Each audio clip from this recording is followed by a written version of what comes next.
చక్కని సమయంలో దేవుని సన్నిధిలో ఇప్పుడు నేను చెప్పాను కదా, యేసుక్రీస్తు ప్రభు తల్లి అయిన మరియా ఏమని ఆరాధించింది, దానిని ధ్యానం చేయండి. మనం చివరిలో చూడబోతున్నాం, ఆ భాగం చివరిలో చూస్తాం. ఇప్పుడు నేను చెప్తూ వచ్చినట్టు నీ యొక్క స్త్రీలు కూడా ఒక్కొక్కరు ఎలాగ ఆరాధన చేశారు, దేనిని బట్టి ఆరాధన చేశారు, వారి ఆరాధనలో ఉన్న అంశాలేంటిది, అవన్నీ కూడా ధ్యానం చేసుకోండి. మీకు అప్పుడు చక్కగా దేవుని వాక్యాన్ని గురించి వివరించడానికి ఆస్కారం అవుతుంది. ఇప్పుడు ఎర్ర సముద్రము దగ్గర జరిగిన ఆ గొప్ప కార్యాన్ని బట్టి మోషేయు ఇజ్రాయేలు ప్రజలు ఆరాధించటమే కాదు, కానీ మరలా ప్రత్యేకంగా మిర్యాము, ప్రవక్తినగు మిర్యామును, ఆమెతో పాటు కొంతమంది స్త్రీలు కూడా కలిసి తంబోరులతో నాట్యములతో దేవుని ఏం చేస్తూ వచ్చారంట, ఆరాధిస్తూ వచ్చారు, దేవుని స్తుతిస్తూ వచ్చారు. ఎంత గొప్ప శ్రేష్టమైన స్థితి. సో పరిశుద్ధ గ్రంథములో మనం చూడగలుగుతూ ఉంటే డైరెక్ట్గా మేము చెప్తున్నాం, ఇండైరెక్ట్గా మీరు చెప్పినవి కూడా ఉన్నాయి. సో అలాగా దేవుడిని ఘనపరుస్తూ వచ్చింది, దేవుడిని స్తుతిస్తూ వచ్చింది. ఆమెతో పాటు అనేక స్త్రీలు కూడా వచ్చి దేవునిని ఘనపరుస్తూ, ఆయనను మహిమపరుస్తూ, ఆయన చేసిన గొప్ప బలాతిశయమైన కార్యాలను బట్టి కొనియాడుతూ వచ్చింది. ఇది మొదటి స్త్రీని గురించి జ్ఞాపకం చేస్తూ డైరెక్ట్గా రాయబడిన మాటలు. రెండవది రండి, న్యాయాధిపతుల గ్రంథం.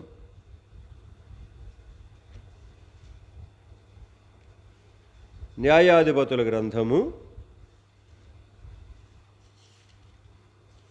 5వ అధ్యాయం.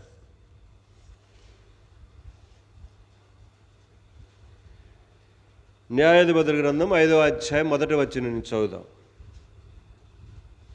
ఆ దినమున దెబోరాయు అబీనోయము కుమారుడైన బారాకును ఈ కీర్తన పాడిరి. ఆ దినములలో ఇజ్రాయేలు ప్రజలకు న్యాయాధిపతిగా వ్యవహరించింది దెబోరా. న్యాయాధిపతిగా, ప్రవక్త్రిగా కూడా, దీర్ఘదర్శిగా కూడా ప్రవర్తిస్తూ వచ్చింది. దేవుడు ఏర్పాటు చేసుకున్నాడు ఆమెను అక్కడ. అంతే, వారికి సిగ్గు రావటానికి కొరకై, మగవాళ్ళందరికీ సిగ్గు రావటానికి కొరకై దేవుడు ఆమెను ఏర్పాటు చేసుకున్నాడు అక్కడ.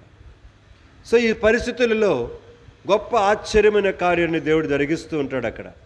జరిగించిన తర్వాత ఆ పరిస్థితులలో అక్కడ ఉన్నటువంటి యొక్క శత్రువుల యొక్క సైన్యముల యొక్క వాళ్ళ యొక్క రథాలు అవన్నీ కూడా సంపూర్తిగా నాశనం చేస్తారు. గొప్ప విజయం కలిగింది. విజయం కలిగిన తర్వాత అక్కడ ఎర్ర సముద్రము దాటిన తర్వాత ఎలాగైతే ఆ గొప్ప కార్యాన్ని చూసి మిర్యాము తనతో స్త్రీలు ఆరాధన చేశారో, ఇక్కడ కూడా విజయమును వచ్చిన తర్వాత అక్కడ దెబోరాయు, అతని తర్వాత అక్కడ ఉన్నటువంటి యొక్క వ్యక్తిని కూడా, అభినయము కుమారుని యొక్క బారాకు కూడా పాట పాడుతూ వచ్చారు. మీరు చదవండి, అధ్యాయం అంతా పాటే, చివరి వచ్చిన వరకు పాటే. ఆ పాటలో ఎన్ని అంశాలు ఎత్తి పాడుతూ ఉంటారో అసలు మీరు చదవండి. అదంతా నిజంగా దేవుడి యొక్క గొప్ప గొప్ప కార్యాలు. దేవుడైనట్టు యొక్క యెహోవా ఇజ్రాయేలు ప్రజల పక్షముగా దెబోరా యొక్క ప్రవక్త్రిగా ఉంటున్నప్పుడు, న్యాయాధిపతిగా ఉంటున్నప్పుడు వారి పక్షమున దేవుడు చేస్తూ వచ్చిన గొప్ప కార్యాలు. ప్రేమైన సంఘమా, మీరు చదివితే కానీ మీకు అర్థమవుతుంది వారి పరిస్థితులు ఎంత దౌర్భాగ్యకరమైన పరిస్థితికి వెళ్ళిపోయినాయంటే. ఒక మాట చెప్తాను, మీకు చదువుతాను. న్యాయాధిపతుల గ్రంథం 5వ అధ్యాయము 8వ వచనం చదువుతున్నాను ముందల. మా పద్మక్క, మా ఆశమ్మ అక్క అందరూ ఇటు రండి. లేండి, మొత్తం లేకండి. డోర్కమ్మ అక్క, మా పొన్నమ్మ మొత్తం ఇటు రండి. ఏంది ఇటు పోయారు దారేసుకొని? రండి, ముందుకు రండి. మా రూతు పక్కకి రండి. మా దోసరం మా కట్టని చూస్తుంది, ఎవరు పోతున్నారో ముందులని చూస్తుంది. పడిపోయిందంట మొన్న మా దోసన మాకు. ఏం చేద్దాం, కుర్రాళ్ళు ఇప్పుడు ఏమైపోతున్నారు? ముసరాళ్ళు పడిపోవస్తుంది, కుర్రాళ్ళు పడిపోతున్నారు ఇప్పుడు. ఎందుకు? అంత తేడా జరుగుతుందన్నమాట, తికమక జరుగుతుంది, తెక జరుగుతుంది అంతా. ఇప్పుడు అమ్మా నాన్నలు పిల్లలకు సేవ చేయాల్సి వస్తుంది, పిల్లలు అమ్మా నాన్న సేవ చేయటం అంత రివర్స్ అయిందన్నమాట. అంటే తరం ఎట్టుందో చూడండి. అంటే ఎంత చెడిపోయిందో ఈ తరము, అంత చెడిపోయిందన్నమాట. అది ఎవడ మాట వినరు. అమ్మ మాట వినరు, నాన్న మాట వినరు, తన హృదయంలో తన మాట కూడా వినరు. ఒక తనని గురించి చెప్పడం కాదు, చెబుతున్నాను నేను. అబ్బోయ్యోకి పరిగెత్తుకుంటున్నారు, అమ్మ నాన్న పరిగెత్తా వస్తుంది పిల్లల్ని తీసుకొని. ఏం చేద్దాం? వినేవాడు ఎవడు లేడు. ఈరోజు ఆడపిల్లలు అట్టనే ఉన్నారు, మగపిల్లలు అట్టనే ఉన్నారు. పెళ్ళి అయిన వాళ్ళు అట్టనే ఉన్నారు, పెళ్ళి కాని వాళ్ళు అట్టనే ఉన్నారు. ఎవరు తక్కువ లేరు, అందరే. సంఘమా, జ్ఞాపకం చేసుకుందాం, ఇదంతా ఏ కాలం? ఇది పొయ్యే కాలం. ఒక్క మాట చెప్పాలంటే ఏ కాలం ఇది? మా నిర్మల మాకు ఒకటే నవ్వుకుంటుంది, పొయ్యే కాలం వచ్చింది అంటే. పొయ్యే కాలం ఎందుకన్నాను? బైబిల్ ఏమన్నాడు? ఇది చెడు కాలము అన్నాడు, అపాయకరమైన దినాలు అన్నాడు, ఈ చివరి దినాల గురించి. సో దుర్దినాలు అని రాయబడింది. మరి ఈ పదాలన్నీ ఏం చూపిస్తున్నాయి? పొయ్యే కాలం చూపిస్తున్నాయి మరి. కాబట్టి పొయ్యే కాలంలో మనం ఉన్నాం, కాబట్టి జాగ్రత్త కలిగి ఉందాం, అది నేను చెప్తుంది. ఇంకా తమాషాలు ఆడటానికి, కనుక ఆడుకోవటానికి, పాటలు పాడుకోవటానికి, రకరకాలు చేయటానికి టైం లేదు. అందుకొని కొంచెం జాగ్రత్తగానే ఒళ్ళు దగ్గర పెట్టుకొని, రేపో మాపో దేవుడి కొరకే మీరు ఎత్తబడే సంఘంలో ఉండాలి. కాబట్టి కొంచెం జాగ్రత్తగా ఇంట్లో ఉన్నా, పొలంలో ఉన్నా, ఆఫీసులో ఉన్నా, ఎక్కడున్నా కూడా. ఇందాకే చూస్తూ ఉండే దాంట్లో ఒక న్యూస్లో, కనుక ప్రపంచం మొత్తంలో ప్రతి సంవత్సరము ఒక యూనివర్సిటీ వాళ్ళు ఏం చేస్తారంటే, ప్రపంచంలో ఏది సంతోషకరమైన దేశము అని లెక్కలేస్తారు. అంటే ఆ దేశంలో ఉన్న కొన్ని ప్రాథమికమైన విషయాలను తీసుకొని, కనుక ఏది ఆర్థికంగా ఎక్కువైన దేశము, ఎక్కడ ఏ దేశంలో హత్యలు ఎక్కువ జరుగుతాయి, ఇలాగ కొన్ని విషయాలు, ఏ దేశము ఎక్కువగా ఆనందకరంగా సంతోషకరంగా ఉందని లెక్కేశారు. దాదాపుగా వరుసగా ఇప్పటి నుంచి దాదాపుగా 10 సంవత్సరాల నుంచి దగ్గరగా ఫిన్లాండ్ అనే ఒక చిన్న దేశం, ఫిన్లాండ్, మీరు క్లిక్ చేయండి, ప్రపంచంలో ఆనందకరమైనటువంటి యొక్క దేశాల మొదటి స్థానం అదంట. మన భారతదేశం ఎక్కడుందో తెలుసా? 118లో ఉంది. ఏడా?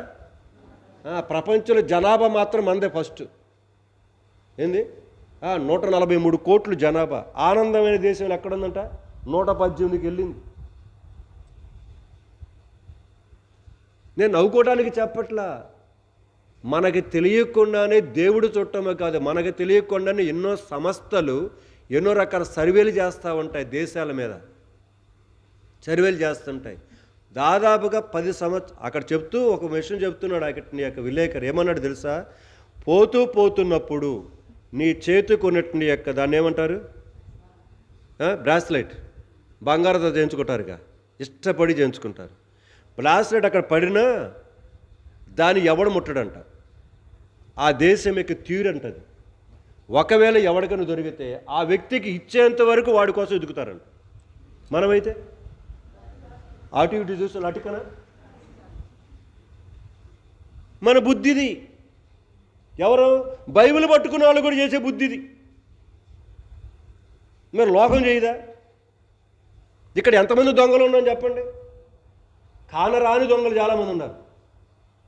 కనబడే దొంగల కంటే కానరాని దొంగలు. మరి ఈ దొంగలు ఏమంటారు? అసలైన కిలాడీలు అంటే వీళ్ళే. వాళ్ళు వేరు. అసలు వీళ్ళు మనకు బైబిల్లో రాశాడు కదా, మలాకి గ్రంథంలో. అసలు ఎవరంట మనము? దొంగలం అంట. బలి పేరు పెట్టాడు అక్కడ. లోకంలో దొంగ ఏమన్నా మామూలు దొంగ. వీడెవడంటాడు? ఏంది పలకరేందే? అసలైన దొంగ ఈడు. దేవుడు దేవుడిని కాజేస్తున్నాడు, దేవుడు సొమ్మినే. అబ్బో, అసలు ఆ దొంగ కంటే మనం ఎంత గొప్ప దొంగలమో. అన్నిట్లో రికార్డే మంది.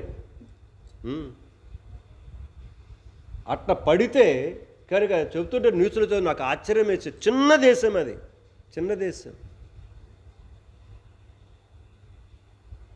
అంత సంతోషంగా ఉంటారట ప్రజలందరూ కూడా. ప్రేమైన సంఘమా, జ్ఞాపకం చేసుకుందాం, పరిశుద్ధ గ్రంథాన్ని కలిగిన మనం మన జీవితంలో కలిగి ఉండవలసిన జ్ఞానముతోటి మన జీవితాలను, మన కుటుంబాలు కట్టుకోవలసిన మనమే ఈ స్థితిలో ఉంటే లోకం సంగతి ఏంటిది పరిస్థితి? సో మరియా దేవుణ్ణి ఆరాధిస్తూ వచ్చింది. సో ఆరాధించిన స్త్రీలు ఎవరు అని మనం చూస్తుంటున్నాం. మొదటిది మనం చూస్తూ వచ్చినాం, మిరియాము, మోషే అక్క అయిన మిరియాం. రెండవదిగా న్యాయాధిపతుల గ్రంథము 5వ అధ్యాయములో మనం చూస్తూ వచ్చినాం, దెబోరా దేవుడిని ఎంతగా గానప్రతి గానముల చేత కొనియాడుతూ ఉంది. దాదాపుగా అధ్యాయం అంతా కూడా దేవుని గొప్పతనాన్ని గురించి తాను చాటి చెబుతూనే ఉన్నది. 2 అయిపోయినాయి. మూడవది రండి, రూతు గ్రంథం.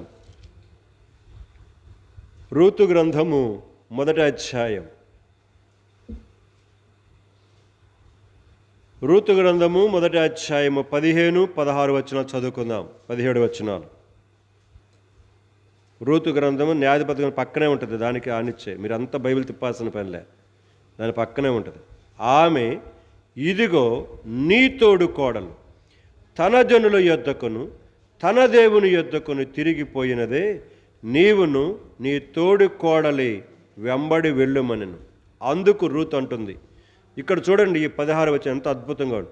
నా వెంబడి రావద్దనియు నన్ను విడిచి వెట్టుమనియు నన్ను బతిమాల కొనవద్దు, నువ్వు వెళ్ళు చోటకే నేను వచ్చేదను, నీవు నివసించు చోటనే నేను నివసించేదను, నీ జనమే నా జనము, నీ దేవుడే నా దేవుడు, నీవు మృతి పొందు చోటనే నేను మృతి పొందెను, అక్కడనే పాతి పెట్టబడేదను, మరణము తప్ప మరి ఏదైనాను నిన్ను నన్ను ప్రత్యేకించిన ఎడల యెహోవా నాకు ఎంత కీడైనను, నీ దేవుడే నా దేవుడు, నీవు ఎక్కడ చస్తావో నేను అక్కడే చస్తా. దేవుడిని ఎంత గణపరుస్తూ కనుక ఆ నయోమి యొక్క దేవుడి గురించి గణపరుస్తుంది. నీ దేవుడే నా దేవుడు, నాతో రావద్దని చెప్పవద్దు. దేవుడిని ఏదైనా తేడా జరిగితే ఆ దేవుడే నీకు నాకు న్యాయము. ఏమి తీర్మానం అండి దేవుణ్ణి గణపరుస్తూ ఆమె జీవితం.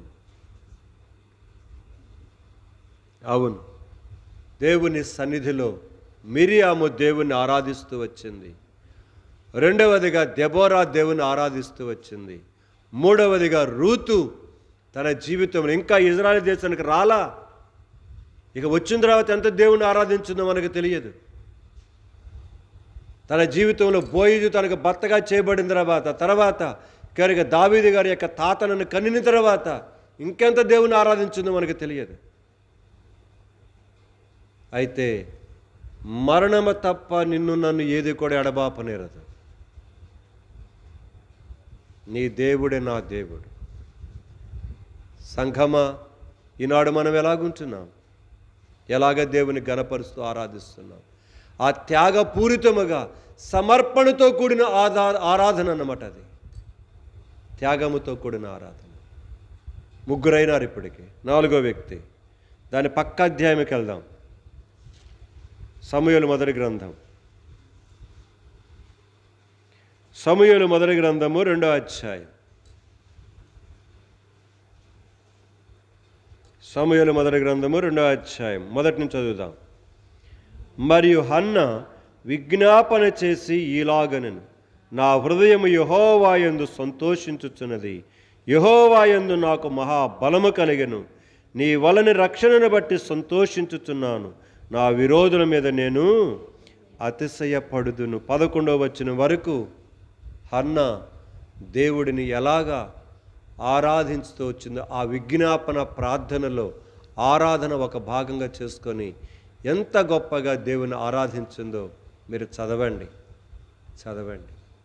ఇప్పుడు మనం చదువుకుంటున్న వారి యొక్క జీవితాలన్నీ ఆషామాషాగా ఆరాధించలేదండి. వారు ఎన్నో రకాల క్లిష్ట పరిస్థితుల గుండా వెళ్ళి, శ్రమల గుండా వెళ్ళి, వాటన్నిటి ద్వారా వారు నేర్చుకొని అనేక పాఠాలను నేర్చుకొని దేవునిలో స్థిరపరచబడి దేవుని ఏం చేస్తున్నారు వాళ్ళు? ఆ కష్టాలలో ఆయన చేసిన కార్యాలను బట్టి ఏం చేస్తున్నారు వాళ్ళు?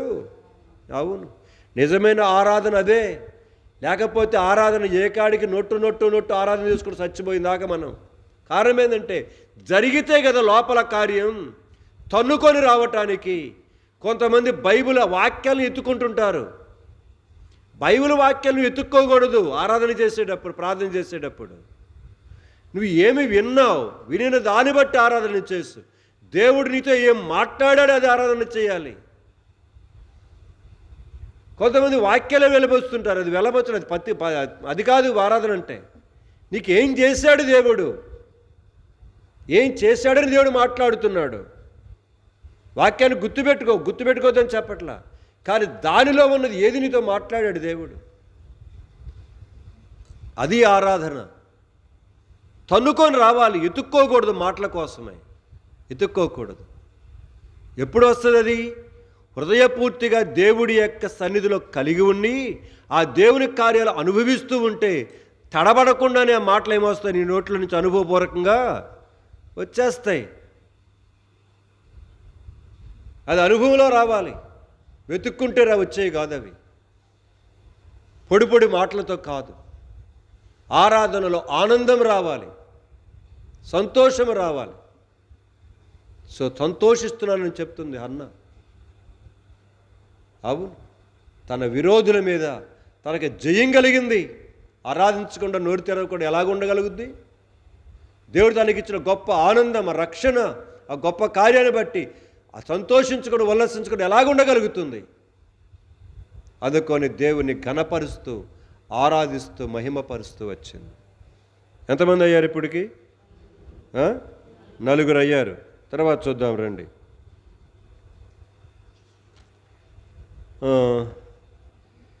నేను కొంతమంది రాసుకొని వచ్చాను.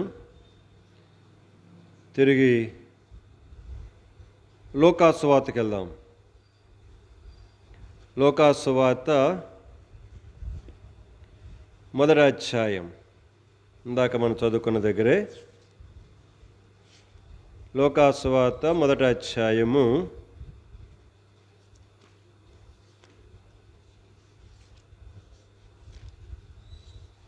41వ వచనం చదువుదాం. 41 నుంచి. ఎలిజబెతు మరియ యొక్క వందన వచనము వినగానే ఆమె గర్భములో శిశువు గంతు వేసెను. అతడు ఎలిజబెతు పరిశుద్ధాత్మతో నిండుకొనినదై బిగ్గరగా ఇట్లను, స్త్రీలలో నీవు ఆశీర్వదింపబడిన దానవు, నీ గర్భఫలమును ఆశీర్వదింపబడను. నా ప్రభువు తల్లి నా యొద్దకు వచ్చుట నాకెలాగూ ప్రాప్తించెను? ఇదిగో నీ శుభవచనము నా చెవిని పడగానే నా గర్భములోని శిశువు ఆనందముతో గంతులు వేసెను. ప్రభువు ఆమెకు తెలియజేసిన మాటలు సిద్ధించును గనుక నమ్మిన ఆమె ధన్యురాలని అని. సో దేవుణ్ణి ఆరాధిస్తూ ఘనపరుస్తూ వచ్చింది. మీరు పరిశుద్ధ గ్రంథములో ఆరాధిస్తున్నారు అనే దానికి గుర్తేందుకు తెలుసు మీకు? వచనాల్లో ఇదిగో వచనాలు అలా రాయబడతాయి పొడిగా. ఆ వచనాలు ఏంటంటే పాట, గుర్తుపెట్టుకోండి, అది పాట అని అర్థం. పాటలు వరుసగా లైన్గా రాయరు. ఆ పై వచనాలు చూడండి ఎట్లున్నాయో, ఏది 37, 38 వచనాలు ఎట్లా రాశారు చూసారా? లైన్ అంతా పూర్తిగా ఉంది. కానీ ఇప్పుడు మనం చదువుకున్న 42వ వచనం నుంచి వచనాలు ఎట్టుండే మధ్యలో ఖాళీలు వదిలిపెట్టేసాడు. అంటే అది ఏంటంటే పాట అనమాట. అది మీకు బైబిల్లో గుర్తు అది ఒకటే. పాట అంటే అలాగుంటుంది అన్నమాట. వారి దేవుని స్తుతి. తర్వాత ఇక్కడ మరియ దేవుని ఆరాధించింది, హన్నా దేవుని ఆరాధించింది. చూడండి, హన్నా 2వ అధ్యాయము 36వ వచనం నుంచి. మరియ ఆషేరు గోత్రికురాలును మరియు ఆషేరు గోత్రిక పెనుయేలు కుమార్తెనన్న అన్న అన్న ఒక స్త్రీ ఉండెను, ప్రవక్త్రి ఉండెను. ఆమె కన్యాత్వం మొదలుకొని 7 పెనిమిడితో సంసారము చేసి బహుకాలము గడిచినదై 84 సంవత్సరములు విధవరాలయుండి దేవాలయము విడువక ఉపవాస ప్రార్థనతో రేయింబగళ్ళు సేవ చేయుచుండెను. ఆమె కూడా ఆ గడియలోనే లోపలికి వచ్చి దేవుని కొనియాడి. ఆ పదాలు గమనించాలి. దేవుని ఏం చేసిందట? కొంచెం గట్టిగా చెప్పండి, నిద్రపోయి లెగుతారు. కొనియాడి, దేవుడిని కొనియాడుతూ వచ్చింది స్త్రీ. అవును, దేవుని ఆరాధిస్తూ వచ్చింది. ఇందాక మీరు కొంతమంది స్త్రీలు కూడా చెప్పారు ఇండైరెక్ట్గా రాయబడిన మాటలు. ఆ రెండేటిగా కూడా మాటలు 2-3 జ్ఞాపకం చేస్తా. కాసేపు ప్రార్థన చేసుకుందాం. ఇదే లూకా సువార్త 7వ అధ్యాయం లూకాసు సువార్త 7వ అధ్యాయం 38వ వచనం చదువుదాం. లూకాసు సువార్త 7వ అధ్యాయము 38 నుంచి. వెనుక తట్టు ఆయన పాదముల యొద్ద నిలువబడి ఏడ్చుచు కన్నీళ్లతో ఆయన పాదములను తడిపి తన తల వెంట్రుకలతో తుడిచి ఆయన పాదములను ముద్దు పెట్టుకొని ఆ అత్తరు వాటికి. సో ఇదేం చూపిస్తుంది? ఆయనను ముద్దు పెట్టుకొని అత్తర పూసిందంటే అర్థం ఏంటిది? ఆరాధించిందని అర్థం. దేవుడిని కొనియాడుతూ వచ్చింది యేసయ్యను. తన వెంట్రుకలతో పాదాలు తుడిచింది.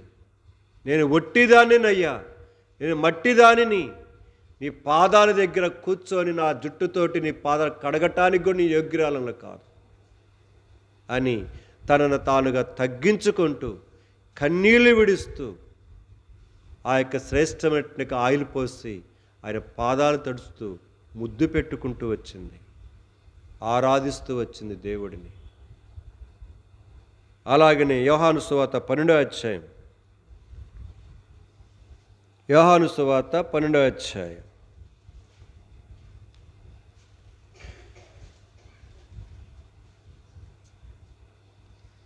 చదువుకుందాం. వచనం 2వ వచనం నుంచి చదువుదాం.